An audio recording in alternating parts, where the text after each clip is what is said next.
Hi guys, and welcome back to another video in the series Fly Tying with Bobby. Today I'm going to be tying the Royal Coachman. It's a searching pattern and it's very bright. It doesn't really resemble a bug. This fly is tied in certain variations, in the wet form, in the dry form, and in a streamer form actually. And today I'm going to be tying this fly in the dry form. So we have our dry fly hook set up here. I have my first little wrap started. Before I get started though, I wanted to give a little shout out to some friends in Montana, Ovando, Montana, and Travis Thurmond up there is with Blackfoot Anglers, a nice little fly shop up there. If you're ever up around the Blackfoot River, Lincoln City up there, give the Blackfoot Angler store a try. Travis is real nice. They were really nice when we were there. And as a matter of fact, I don't know if Travis, if you're watching this, here's one of your shirts from your store. I bought it. They were such nice people. He actually had the bunion bug. Brad Pitt in the movie A River Runs Through It was fishing with the bunion bug. And so I actually bought a real, genuine, honest-to-God bunion bug up there. So Travis has a bunch of really nice stuff in his store there. I encourage you to check that out. Very nice store and very nice people there in Ovando, Montana, up on the Blackfoot River. So anyways, let's get started. Today this fly calls for golden pheasant crest. It calls for some cinnamon hackle. It calls for some red floss. I use Unifloss. And it also calls for peacock earl. Really nice stuff here. It's nice and long. It probably isn't even making it into the camera. It's so long. And then the last thing that we're going to do is we're going to tie this on. This is the dry fly wing. The idea when you're tying wings on, guys, is you're trying to look for feathers that are mated pairs. That is to say, this one here, you'll notice how the top of the feather has that little brown patch. This is a white turkey quill, and the bottom is really long. And if we take our mated pair to it, as you can see, it has the brown spot, and I'm holding the inside towards you, so it has the brown spot at the top. So when you put these together, they form sort of a tent, if you can see that. I don't know if you can kind of make that all kind of twisted around so you can see it. Anyway, when you're tying your wings on, that's what you want to look for, a mated pair of wings like that. And what we're going to do is we're going to be taking the wing out of this section right here. So I'm going to snip it down real low. Use the top part of the wing right here. So let's get started. First of all, I have a couple of wraps on there, so I'll go ahead and wrap this thing to the back.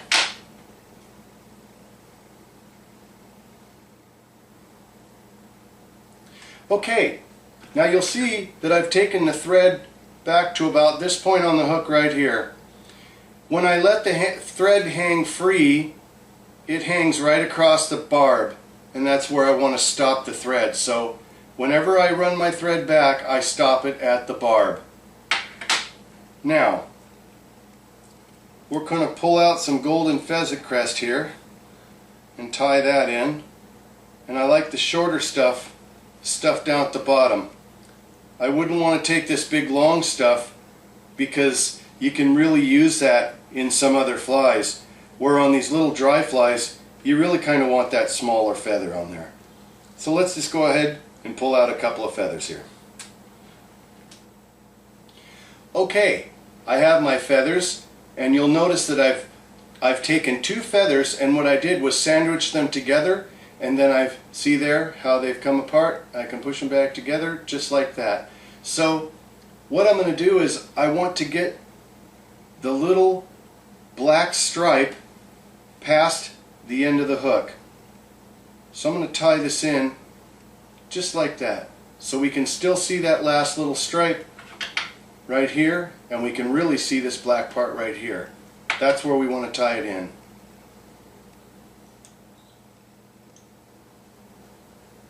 Okay, now that we have our tail tied in, we want to tie on our peacock earl. So what I'm going to do is I'm just going to go ahead and tie this down here really quick. Okay, now that the peacock earl is tied in, you have to be very careful of this because this stuff snaps off really easy. But what we're going to do is we're going to make a dubbing loop. And what we're going to do is we're going to pull this thread down. I'm going to trap it in my fingers right along with the peacock earl, and I'm going to pull enough out to go back up, and I'm going to go around about 3 times, and when I wrap it, I'm going to wrap it all the way back to where the tail is tied in. Once I do that, then I'm going to take my thread forward and drop it down. Okay, so now we have our dubbing loop, we have our peacock earl right here, and the reason we tied in a dubbing loop is because we want to make a peacock earl chenille. And how we do that is with this tool right here, the dubbing tool.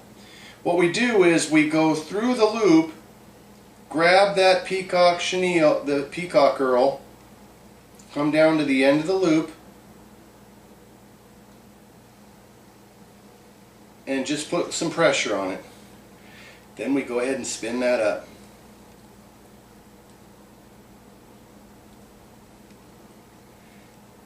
If you're not understanding what's going on here, take a look at my other video, Spinning Peacock Earl Chenille, or How to Make Peacock Earl Chenille. And then once we get that wrapped up, we go ahead and give it some turns.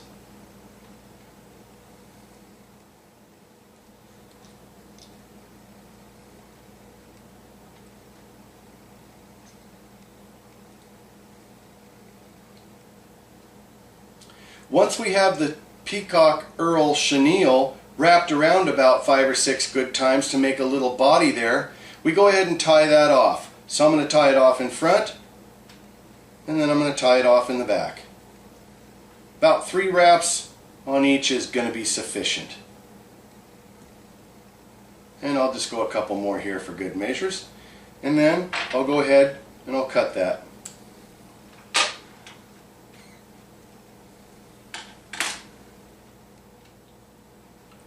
Next, we're going to be wrapping on our red floss. When you're working with red floss, the end of it is going to tend to want to fray out a little bit. So what you're going to do, stick it in your mouth, give it a little moisture, and it'll make it nice and tight. And then we wind it on.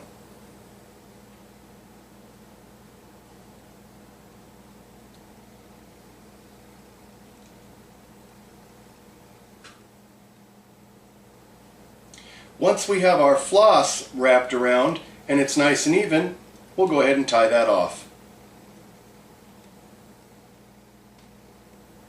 So here's what it's looking like so far. We have our tail tied on, we have our peacock earl chenille on, we have our floss on. Everything's nice and even. Now we're going to do the same step that we did right here with our peacock earl chenille, and we're going to do it again up here. So the first thing we're going to do is we're going to take 3 sprigs. That's what I used on the last part, was 3 sprigs of peacock earl chenille. And what I do is I get them lined up, and then I make sure that the tips are even by snipping them. So let's go ahead and tie it in. Using the dubbing loop method, again, we're going to make our peacock earl chenille by spinning it up with the dubbing tool.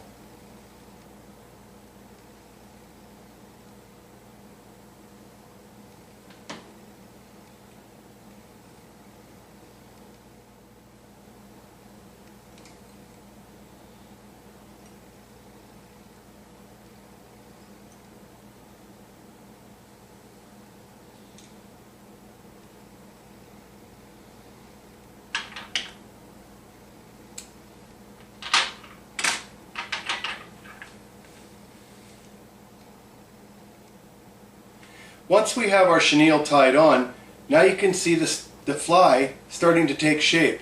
You have your peacock earl chenille here, pretty much the same as this one here. You just want an even shape there. Now let's tie the wing on.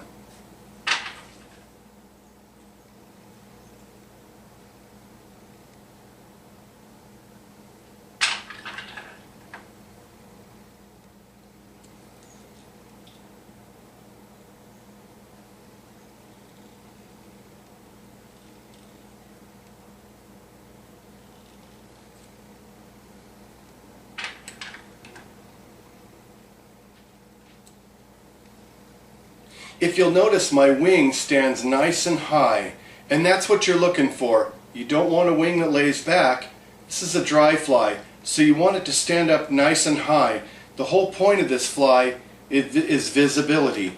So let me turn my vise here, and you can kind of see how the wings stand up nice and high.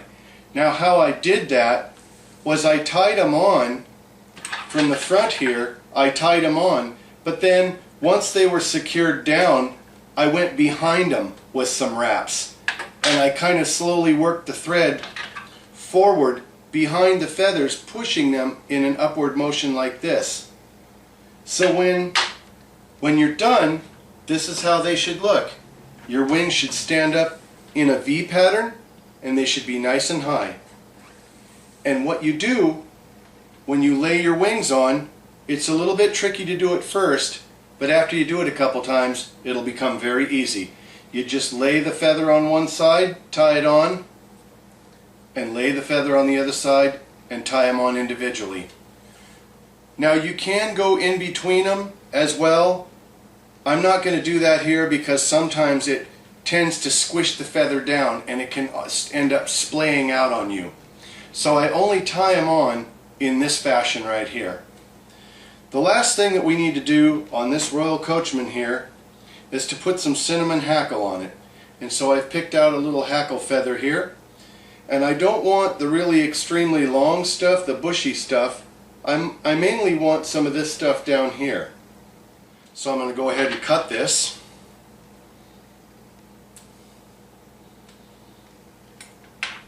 And I'm going to start with the small end. So I'm going to pull these barbs back. I'm going to trim that tip so that all I have is just the tip. Now that I have the tip trimmed, we're going to go ahead and tie that in.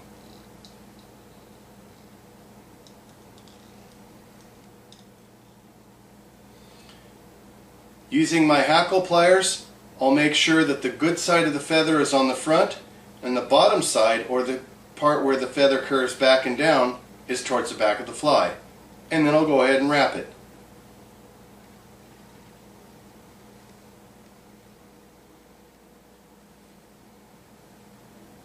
Once I have the collar tied in, you'll notice that I have a bunch of fibers that are poking out to the front.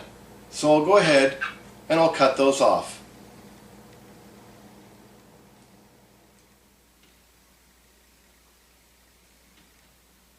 As you can see, that really makes a nice head on the fly, and then when you want to stick your leader through it, you have a nice clear eye to stick it through. On these smaller flies, it's very important not to take your materials all the way out to the front, because if you do, you can't get your line in there. I now have a nice little cone, and this fly is ready to be whip finished. So I'll use my whip finishing tool. If you don't know how to use the whip finishing tool, go check out my other video on how to use a whip finisher. It's very simple. Some guys choose to use a half hitch. I like using the whip finish. So we'll go ahead and we'll whip finish this up.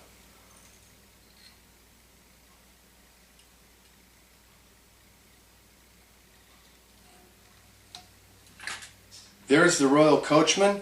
I'm going to go ahead and finish this off with some glue on the front of it. It's made by Backcountry Laboratories Incorporated. Very good stuff. It's what I use on all my flies. You don't have to worry about the smell. The fish won't smell this, but it does really secure that wrap in the front.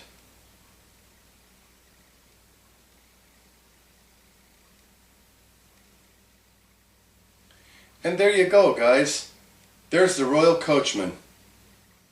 Not a bad match. Looks pretty good. That's what we're looking for right there.